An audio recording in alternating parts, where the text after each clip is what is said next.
We are taking a seaplane to the very remote Royale National Park, which is an island in the middle of Lake Superior. We're Kalyn and Joseph, full-time RVers and novice backpackers who are on a mission to visit every major U.S. national park.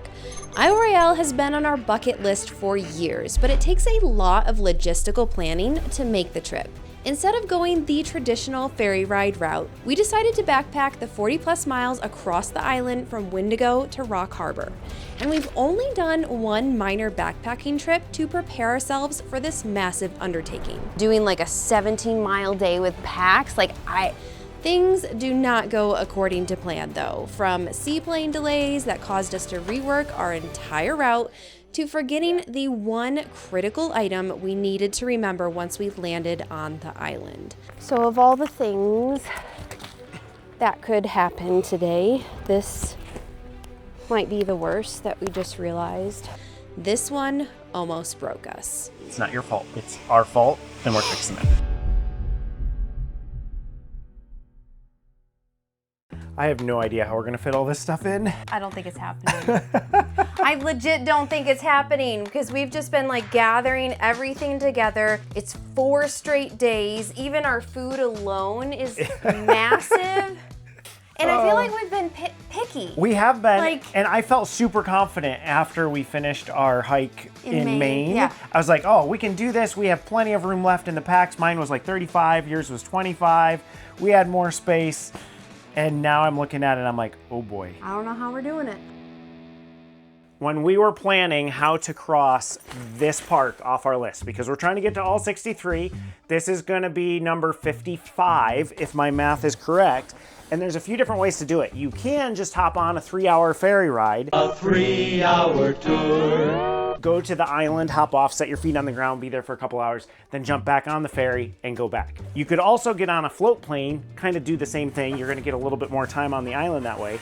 But both Kalyn and I, as we were looking at it, we said this one's difficult to get to, so there's a good chance we're never coming back. So how can we explore this national park and feel like we did it justice? So we decided we're gonna hop on a float plane, get dropped off at the south end of the island, hike all the way to the north end of the island, get picked up by a float plane, and come back. Which is why a few videos ago, we did a backpacking trip on the coast of Maine, just to give ourselves like a warm-up practice trip, test the equipment, make sure everything was okay, learn some lessons, and figure out what we wanna do the same and what we wanna do different this time.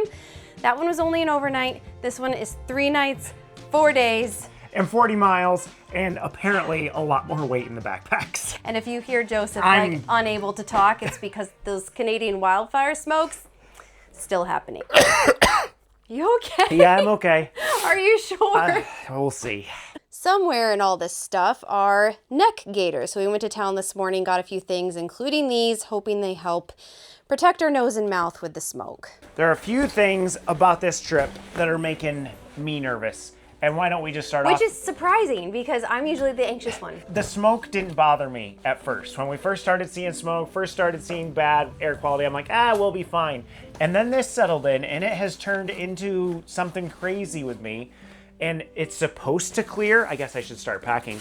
It's supposed to clear within the next couple of days, according to what we've seen in the weather forecast. But if it doesn't, that's just going to be a little bit of an added burden because we're going to be hiking, breathing in smoke. Not ideal. Plus tomorrow, I think it might storm later in the day. Right. Thursday is probably going to be rain, so that'll be a lot of fun.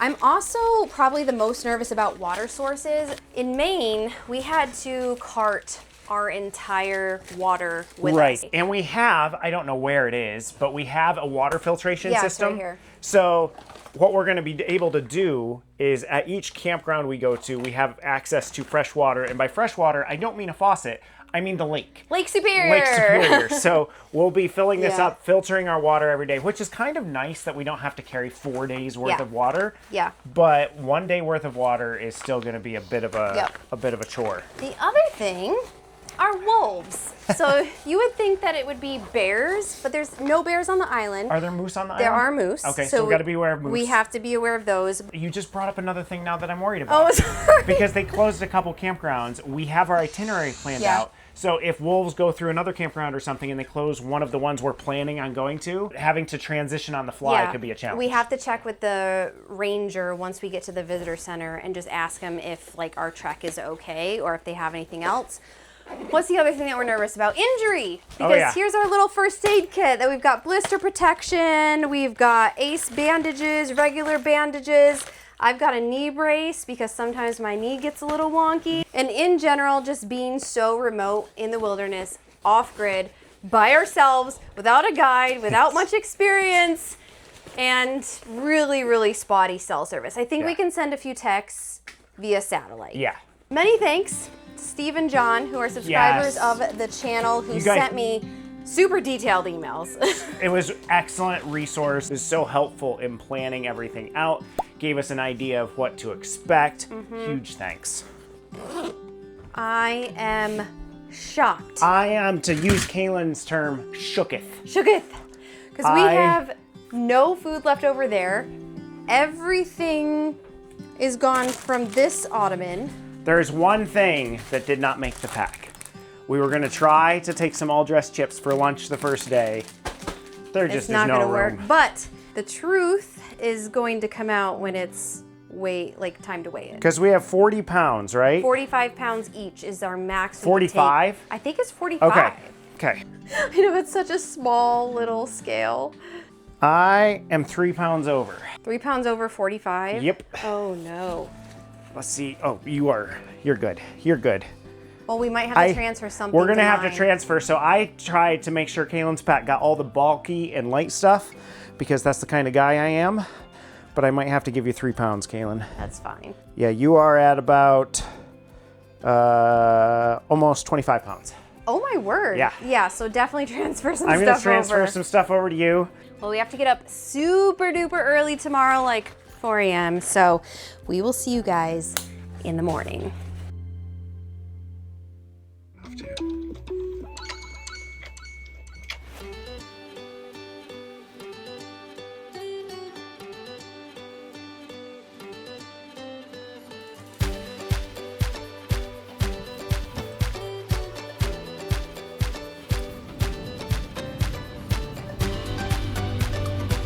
Good morning. Good morning. Oh, your voice sorry. again. My voice. It's still struggling. It's getting really real this morning. So we've had a lot to process and think about all the things that can go wrong on this drive because it's 2 hours long to get to the float plane. So we are parked in Marquette, Michigan. We're at a casino RV park there. Now the float plane is up in the Keweenaw Peninsula, and I hope I'm pronouncing that correctly. There are RV parks up there, so if you end up doing something with Isle Royale, like whether it's taking a ferry out of there or backpacking like us, you can definitely park up there. However, I wasn't finding good pet sitters up there. And back in Marquette, there's Jenna from Wells Pet Services, and she will actually come to your house. So she, in our case, is coming to our RV. She's gonna be with Trinity and Ollie. They're gonna be in like a comfortable space. So I'm like just super excited that worked out. We met with her and her husband yesterday. And Trinity just melted. Fell in love instantly. Absolutely fell in love with the two of them. So we know she is in good hands. And Ollie. And Ollie. I almost forgot Ollie.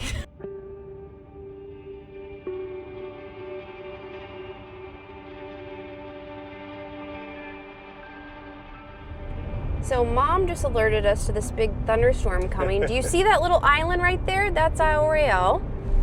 And that big thunderstorm. This isn't catching me by surprise. I've been paying attention and I knew that there was a chance of thunderstorms from 8 to 10 this morning. So I think there's a good chance we get to the float plane and they say, hey, we're delaying this. I assume they would just delay it and not cancel it outright and just say, hey, we're gonna take off at 10:30 or something. I swear this pack feels heavier than it did last night. Careful putting it on. I know, I don't want like a back injury trying to get it on. Whew. We did transfer like a couple things over from Joseph's pack to mine because there are the weight restrictions, but we'll see. 40 miles, here I come.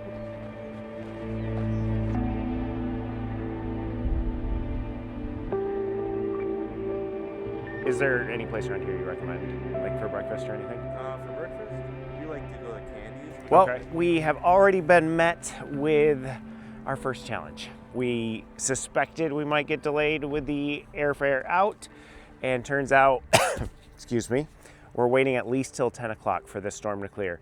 But what I did not think about is they said after the storm, there's a good chance fog will roll in, and who knows if the fog clears in 5 minutes or a few hours. So we're just kind of in a holding pattern, which means I think we've got to look at our map and see how many miles we're going to cover today. So I have a whole plan, of course, on what we're hiking every single day, and we were supposed to hike 11.3 miles today to South Lake Desor Campground. I just don't know that that's happening unless we want to hike after dark. I mean, we could still try to push it, but if we don't end up going at 10, I don't think it's happening. I think if we go at 10, I think there's still a chance, but I think we should plan out what our plan A is and plan B, and we can make the decision as we hike. Yeah, so plan B was going to be to go to Island Mine Camp, which is only hiking 6.9 miles. Let's see, it says the Little Siskiwit River runs south of the campground. I see it there. What are we tacking on that 5 miles to? And doing like a 17-mile day with packs? Like, I think that's what we have to do, because the other option, day 3 is already long. It's 14.6, Right. So we can't tack on to that. We could tack on to day 4, but the thing with day 4, and we've been keeping it light on purpose, it's only 7 miles long, and the whole point with it being 7 miles is it's the last day, plus we have to catch a flight at 5. My big concern is what happens if this flight doesn't leave till like 3 o'clock this afternoon or something like that. Like, well, then for sure you're not making it all the way. If we're gonna have bad weather though, I have to say having it come before we fly out is better than the alternative. I was actually a little worried that we were gonna fly across to the island, get there just in time to have to deal with trying to keep all our equipment dry, our backpacks dry. So waiting out here is the better option, I think, but it is putting a crunch on us.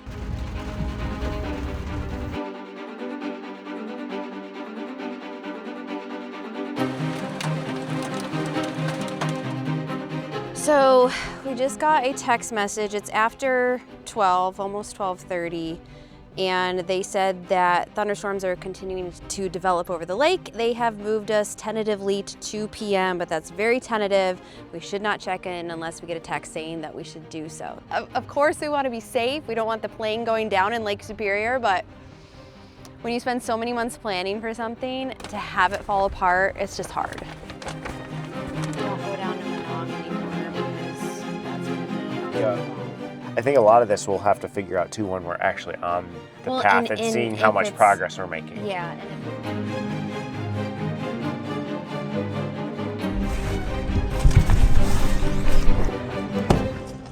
Okay, exciting news. They just said hustle on down because we're gonna try to launch your flight, and they've already got the seaplane going and everything. So they literally mean hustle on down. So we are trying to get down there. We have reworked our I guess our entire route basically. So far we're gonna head to Island Mine Camp, which is closer to the visitor center, only about 7 miles. And then we're just gonna go a different way throughout the island. That'll be just a little bit shorter, maybe not as picturesque, but we'll see. You gotta pivot, so that's what we're doing.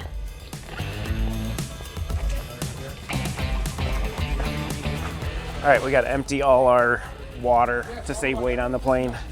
All our bladders, all everything. Oh my goodness.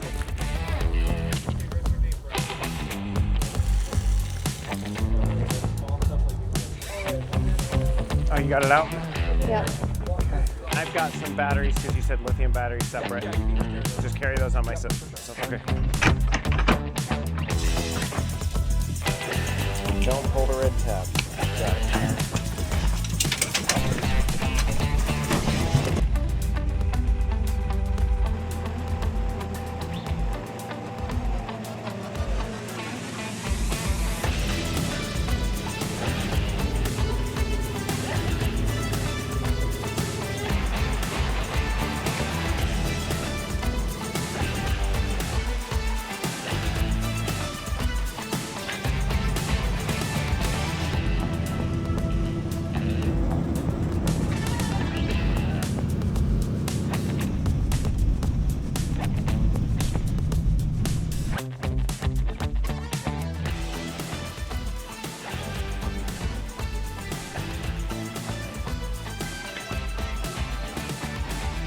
Well, since they made us dump out all our water, we've got to fill it up here. Everything. Guys, so much has happened since we left you on the mainland. So I dropped my phone. My phone is currently off the dock in the water. In Torch Lake. 8 feet of water of Torch Lake. They say they're going to retrieve it and have it for us when we get back, but I mean, that's toast. That phone had cracks in it, so yeah. I don't think it's going to survive. It's been a day. Well, and then we get here and the fog starts rolling in. Oh yeah. And our pilot starts taking like I think he did at least 2 to 3 loops before he came in and was able to see the land, because you were reading that they're not allowed to land if they can't actually see. Yeah, it's visual flight rules. They have to be able to maintain sight. Yeah, they have to be able to maintain sight of everything. And there was one time we started to come below the fog. He had a hole, and then all of a sudden it got foggy, and we were just powered right back up. But we're here. We're here and we're gonna start our hike, and it's gonna be okay. We got our permit in the visitor center, and then this is potable water, so we won't have to filter any of this. And the ranger called it potable water, so don't be coming at me in the comments calling it potable water. I like the name. I like potable better. It sounds better. It sounds better. All right, well, now that it's almost 4 o'clock, let's actually start hiking.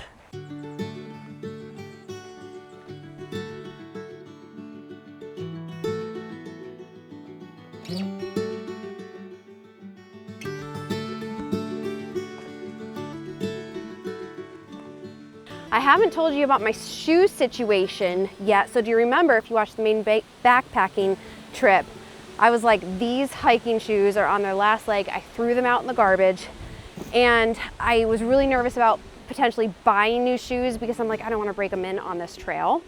And then I remembered that I had my trail runners, and a lot of thru hikers use trail runners just because they're a lot lighter and more nimble, but they still have that grip on them. So that's what I'm wearing today, my Columbia trail runners. So far they've been super comfy. Let's hope they last another 38, 37 miles.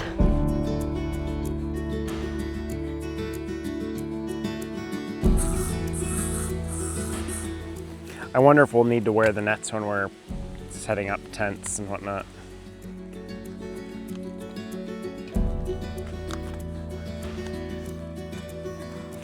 We have 2 important updates. First, we've been going for just under 2.5 hours, and we've gone 5.07 miles, which is kind of a big deal because we've only ever hiked 5 miles in one sitting with the full packs. So every step forward now is a new step in longevity for us.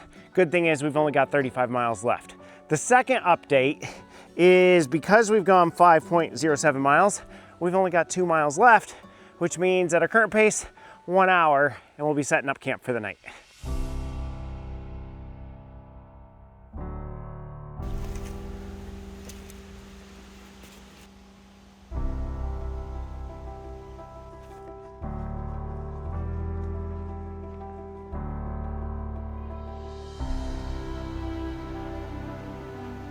Oh, island, yeah, island mine, campground. Okay, yeah, so that is for sure. Which way? This way? Okay. Okay. So are we, I guess, what's our thought process? Because we've been talking a little bit off camera. So it is, what time is it? I don't have my watches just give me distance. 7:09. So 7:09, we have another 4 miles if we wanted to go that way. It'd be 9:09 at our current pace. Mm-hmm. I think we should probably call it a night here, just because with the amount of stuff that's gone wrong today, I think showing up after dark is adding temptation to the mix for more stuff to go wrong. This way we can kind of catch our breath, prepare for tomorrow, and it is kind of sucky that we have 2 long days in a row. But I know, but this will be a good head start. Yeah. The only thing that could potentially change our minds is if this campsite is completely full and there's really not a spot. So here on Royale, you're not supposed to go outside of the designated campsite. So if it's full, that kind of makes the decision for us. But if it's not, it will be nice to just kind of like eat supper, because it's already a little bit later. We just been snacking, get our tent set up, get a good night's sleep, and then start out early tomorrow. You needed to film yourself. You gave me your trekking poles. You ain't getting them back. Hey! These are They've nice. actually been really helpful, and I think it's why we've been doing 2 miles an hour. We have been cruising today. I've been so pumped with our progress.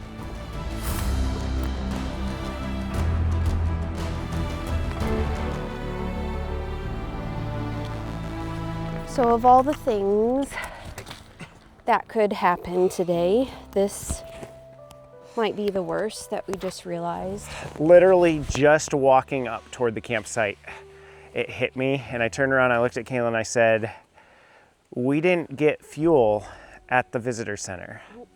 You're not allowed to take fuel on the plane. We have fuel, I have the burner, but you either get used canisters at the visitor center that other hikers have left, or you can buy a new one. And we were so Twitter-pated by everything that had gone on. And I had a checklist, and I just, for some reason, I just was like, Yeah. permit, water. I mean, it was both of us. We were both so ready to get on the trail and just get moving. The thing is, so it's 7 miles back, and so like, Yeah. Joseph says that he can go. Well, so there's a couple other hikers here, and I'm actually gonna go up and ask them if they know if the thing is out where the used ones are out where people can get them, or if they're in Because I think the visitor you said center. You were thinking of maybe going tonight. Yes, if the visitor center is open tonight, I'd rather get it done tonight so we can have supper. But otherwise, if it's in the visitor center, I'm gonna have to get up super early in the morning, get down there and get back. That's impossible. We will do our best. If we don't do it, then we are sustaining on granola bars, Which isn't enough. and peanut butter pretzels, And and we don't have any like major protein. Headlamp. Yep. Batteries should be good, but I'm gonna take the spare batteries just in case. Put them in And there. just don't trip and injure yourself. I won't. I'll be careful. I'm not gonna book it because I have to conserve my energy, but I am gonna go quickly. Okay, pretzel bar, that's it bars, water, camera. I think that's everything because they're free, basically the ones that are out Correct. and used. Correct. Okay. Wish me luck. Thank you. You. It's not your fault. It's our fault, and we're fixing it. Thanks for getting the tent set up. I promise I will try to get a hold of myself. It just feels like a really big deal. I'm gonna start working on getting this set up, what I can.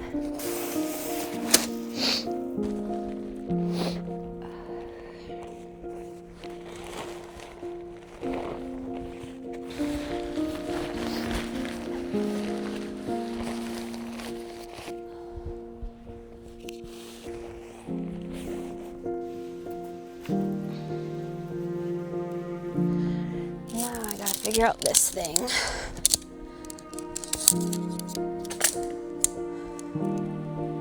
Oops.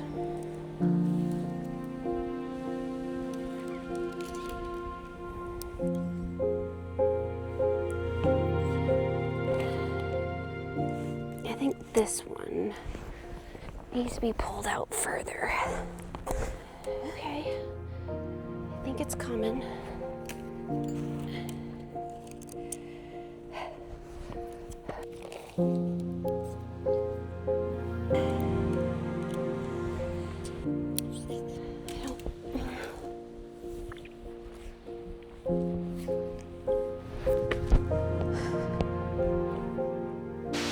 Oh my goodness, that took me a minute, but I finally got it. I just kind of took everything off again and refigured and rethought through. I think it's good. I think it's ready for the top. Putting up a 2-person tent with 1 person is definitely more difficult than 2 people, but we're getting it done.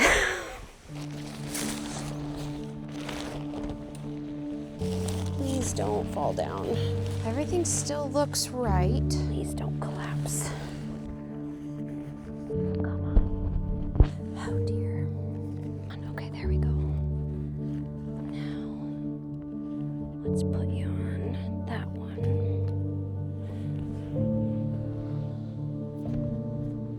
Okay. There, I'll do this. Hope that stays.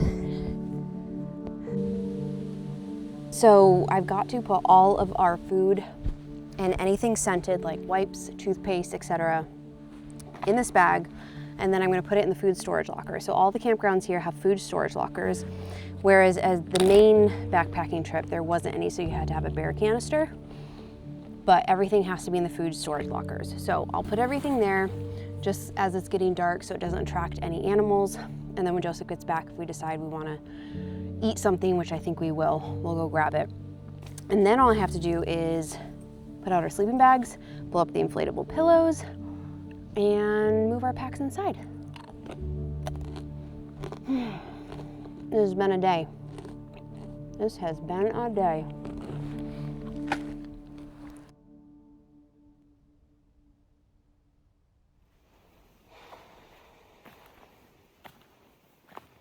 In case you're wondering why there are clothes hanging outside of our tent all over the top of it. So these were in bags in Joseph's pack, and I think his like water bladder must have leaked or something, because these are all absolutely soaked. So just add that to the list.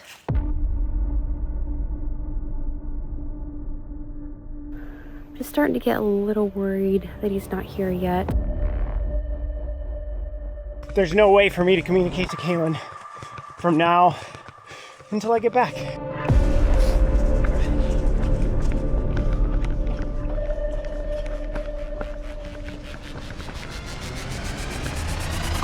Nothing. Nothing. I mean, all. Just really hoping he's okay. I've had to stop 4 or 5 times to just lay down.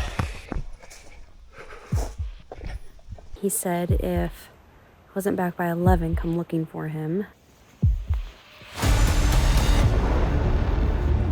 I'm back where we had to turn off for the camp, so I'm headed down the actual Greenstone Trail. I am struggling. Joseph. Joseph.